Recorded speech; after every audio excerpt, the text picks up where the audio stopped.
लड़ाई कितनी बुरी चीज है इस्लाम में कि वो इबलीस आदम अपने उस चेले का इस्तकबाल खड़े होके करता है, अहलन व सहलन मरहबा करके करता है, जो किसी मियां बीवी के दरमियान जुदाई करवा के आता है।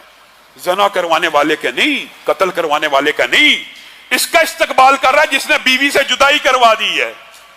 इसकी कोई अहमियत होगी तो ही वो ये काम कर रहा है। और दूसरी बात जो इसकी अहमियत को साबित करती है इस घराने की अकाई की, वो ये है नबी करीम सल्लल्लाहु अलैहि वसल्लम ने, आपको पता, झूठ मजाक में बोलने की इजाजत नहीं दी। हंसी मजाक में झूठ नहीं बोला जा सकता, तकल्लुफन झूठ नहीं बोला जा सकता। झूठ कई मामलात की उसकी कबाहतें आपके सामने कई मर्तबा रखी हैं। एक मामला झूठ जहां खिलाफ हकीकत बोलने की जरूरत इजाजत है वो ये है कि मियां अपनी बीवी से और बीवी अपने मियां से अपना घर बचाने की खातिर खिलाफ हकीकत बात करेंगे, झूठ बोलेंगे, तो ऐसा ही है जैसे दो मुसलमान भाइयों में सुलह करवाने के दरमियान झूठ बोलना बाइसे अदाब नहीं बल्कि बाइसे सवाब बन जाता है। इसी तरह घरों को आबाद करने के लिए मियां बीवी का एक दूसरे के साथ ये अल्फाज कहना, और मुहद्दिसीन ने तशरीह भी कर दी है। ये क्या इजाजत है?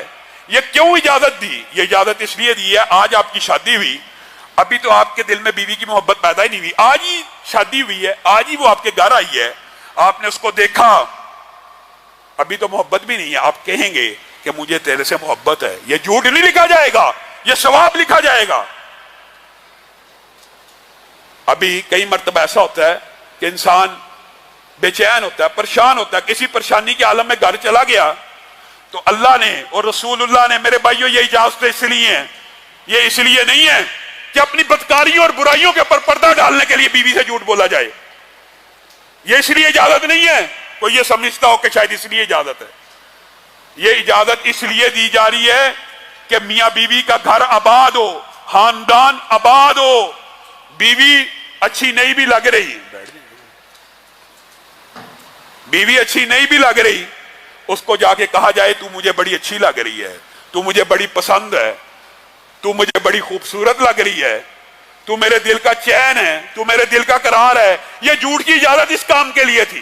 तूने समझा कि झूठ की इजाजत इसलिए दी है कि मैं अपनी बुराइयां छुपाता रहूं, अपने बारे में झूठ बोलता रहूं। नहीं, मैं बड़ा पाक हूं, मैं बड़ा साफ हूं। ये इजाजत नहीं थी। इजाजत ये थी कि बेवकूफ आदमी अपनी बीवी का दिल रखने के लिए, उसको अपनी तरफ मुतवज्जे और माइल रखने के लिए झूठ बोलना पड़े, बोल दिया कर।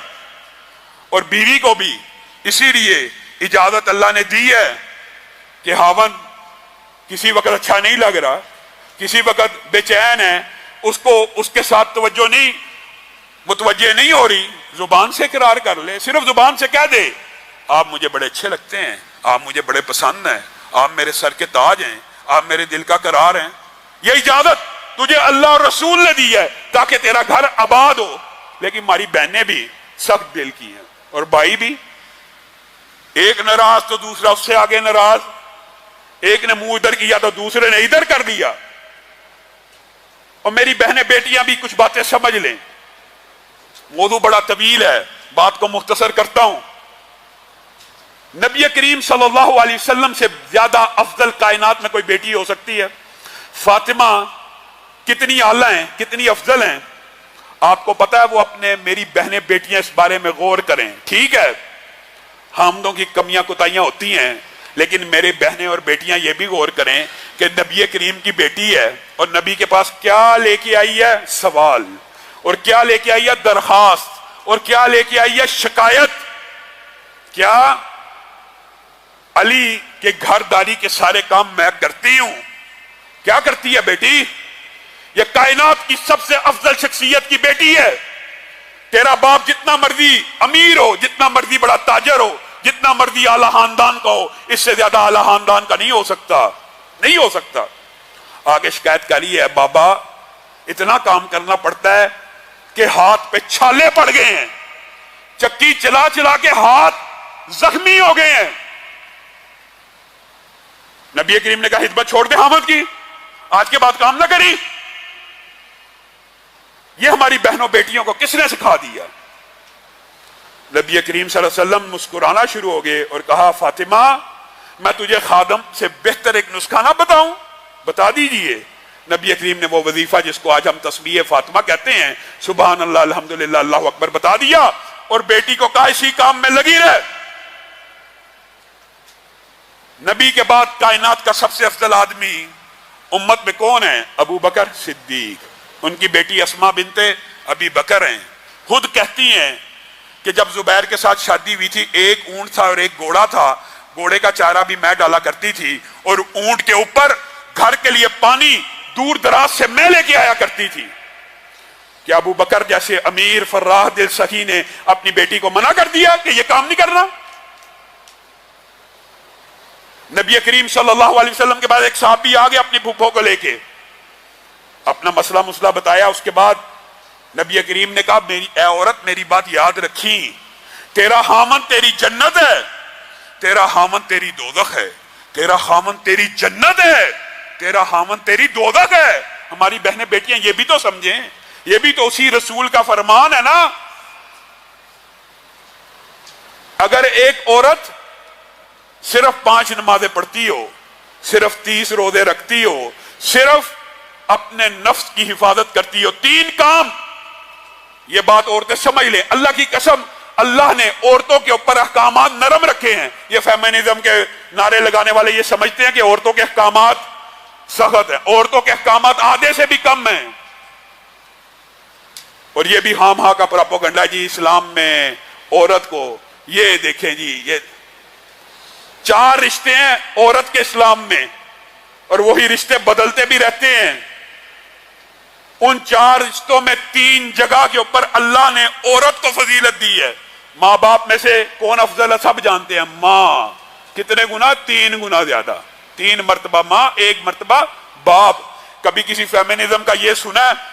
कभी नहीं इस्लाम की खूबी बयान करेंगे।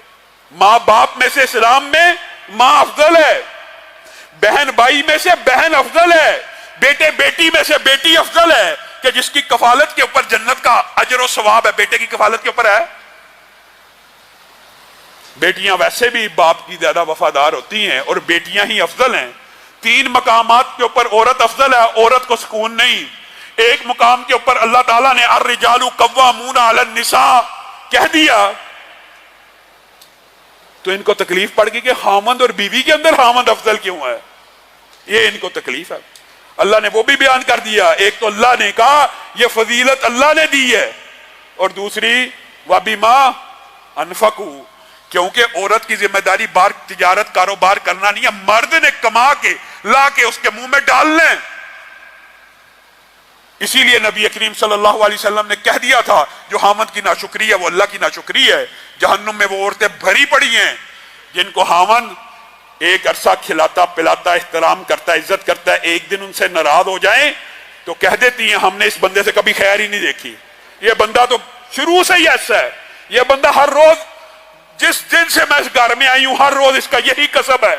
हर रोज चाहेगे कसब ये हो भी ना, अच्छी जिंदगी भी गुजरी हो। नबी करीम ने कहा उस औरत के ऊपर अल्लाह नजर रहमत नहीं करेगा कि वो औरत जो अपने हामन के बगैर रह भी नहीं सकती, दिल से मोहब्बत भी करती है, ऊपर से डायलॉग बोल रही है। अल्लाह तो कह रहे हैं, रसूलुल्लाह तो कह रहे हैं, तू झूठे डायलॉग मोहब्बत के बोल ले, और तू दिल से मोहब्बत करती है और मुंह से झूठ कहती है कि मैंने हामद से हैर नहीं देखी। अल्लाह ताला उस औरत की तरफ नजर रहमत नहीं करेगा। ये भी हदीस के अल्फाज हैं कि जिस हामद के बगैर रह भी नहीं सकती उसी की नाशुक्री करती जाती है। हजरत अबू सईद खुदरी की हदीस में यह बात साबित है कि एक बाप एक साहबी अपनी बेटी को ले आए, अल्लाह के रसूल मैं जहां शादी करना चाहता हूं, ये मेरी बेटी वहां नहीं करना चाहती। रसूलुल्लाह ने पूछ लिया कि क्या आप वहां शादी नहीं करना चाहती? बेटी ने कहा यह बात नहीं है कि मैं शादी नहीं करना चाहती, आप हामद के जो हकूक बयान करते हैं मैं उससे घबराती हूं, आपने ये बात तक कह दी है। रसूलुल्लाह ने यह बात भी कही है, बेटी के अल्फाज इस हदीस में मौजूद नहीं है, लेकिन आपको मफहूमन समझा रहा हूं कि आप हामद के हकूक बयान करते हैं। रसूलुल्लाह ने कहा अगर इस्लाम के अंदर सजदा जायज रहता तो मैं सबसे पहले बीवी को हुक्म देता कि हामद को किया कर, ताजीम का, इबादत का, वो भी नहीं, लेकिन जायज ही नहीं है। कहा आप इतने हामदों के हकूक बयान करते हैं तो मुझे बताइए हामद का हक क्या है, सच सच बताइए। नबी से पूछ रही है। नबी करीम ने कहा बेटी अगर तू ये बात पूछती है تو سچی بات یہ ہے کہ خاوند کا حق اتنا زیادہ ہے، اتنا زیادہ ہے، اتنا زیادہ ہے کہ اگر وہ زخمی بھی ہو تو اس کے زخموں کو چاٹے تو اس کا حق ادا نہیں کر سکتی۔ تو وہ بچی گھبرا گئی، کہا اللہ کے رسول اسی لیے میں شادی نہیں کرنا چاہتی کیونکہ میرے اندر یہ حص اتنی اطاعت و فرما برداری کی موجود نہیں ہے۔ تو رسول اللہ صلی اللہ علیہ وسلم نے اس کے باپ کو کہہ دیا تھا اس بچی کی شادی اس کی مرضی کے بغیر نہ کرنا، بچیوں کی شادی ان کی مرضی کے بغیر نہیں کرنی چاہیے، جب تک بچی کو واقعی کوئی ایسا بندہ آپ رشتہ لے کے آئیں اس کو جو پسند آئے اسی کے ساتھ کیا کیجئے، ورنہ دل کے اوپر پتھر رکھنا مشکل ہو جاتا ہے۔ اور جو حدیث میں نے آدھی سنائی ہے، عورت صرف 3 کام کرے، صرف 5 نمازیں پڑھے، یہ احکامات مختصر ہیں عورت کے لیے، صرف رمضان کے روزے رکھے، صرف اپنے نفس کی حفاظت کرے، اور چوتھی شرط کیا ہے؟ یہ صرف ایک شرط، اور اپنے خاوند کی اطاعت کرے، بس۔ نبی کریم نے یہ اعزاز کس کو دیا ہے دنیا کے اوپر نام لے کے؟ ایک بندے کو ہی دنیا میں دیا ہوا ہے نا، ابو بکر تو کل قیامت کے دن کھڑا ہوگا، جنت کا ہر دروازہ پکار رہا ہوگا، اے ابو بکر ہم سے داخل ہو جائیے، ایک بندے کو دیا نا نام لے کے۔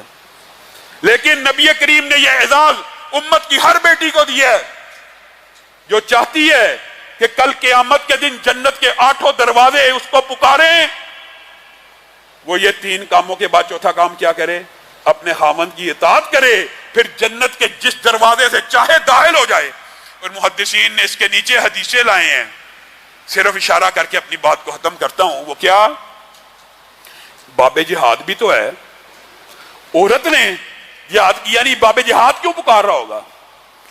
یہ بات محدثین جو لکھتے ہیں نا ان کے نقطے ہوتے ہیں، اس لیے کہ خاوند مجاہد ہے، خاوند تجارت کر رہا ہے، خاوند ہر کام کر رہا ہے، یہ صرف خاوند کی اطاعت کر رہی ہے، جو اجر و ثواب خاوند بار محنت مزدوری کر کے کما رہا ہے، یہ عورت گھر بیٹھے صرف اس کی اطاعت کر کے کما رہی ہے۔ اطاعت کرے گی تو کمائے گی نا، اطاعت کرے گی تو کمائے گی۔ تو میری بہنیں بیٹیاں افراط و تفریط سے بھی بچیں، میرے بھائی عورتوں کے اوپر ظلم کرنے سے بھی بچیں۔ اور نبی کریم صلی اللہ علیہ وسلم نے یہ بھی کہہ دیا کہ کوئی مومن مرد اپنی بیوی کا بغض اپنے دل میں نہ رکھے، بغض نہ رکھے، بغض رکھنے کے باوجود اس کے اوپر گھیرا تنگ کر کے اس کو زبردستی گھر میں رکھا ہوا ہے کہ اس کو ٹیز کرنا ہے، اس کو اذیت دینی ہے۔ جب کبھی ایسا مقام آ جائے تو عزت احترام کے ساتھ، جو اللہ تعالیٰ نے سب سے ناپسندیدہ فعل طلاق کا موقع آ جائے، اس وقت بھی احسان کر کے نیکی کر کے عورتوں کے ساتھ معاملہ کرنا ہے۔ بعض عورتیں یہ سمجھتی ہیں یہ جی حدیث میں عورت پسلی سے پیدا ہوئی، نبی کریم صلی اللہ علیہ وسلم کیا چاہتے ہیں عورت کے بارے میں؟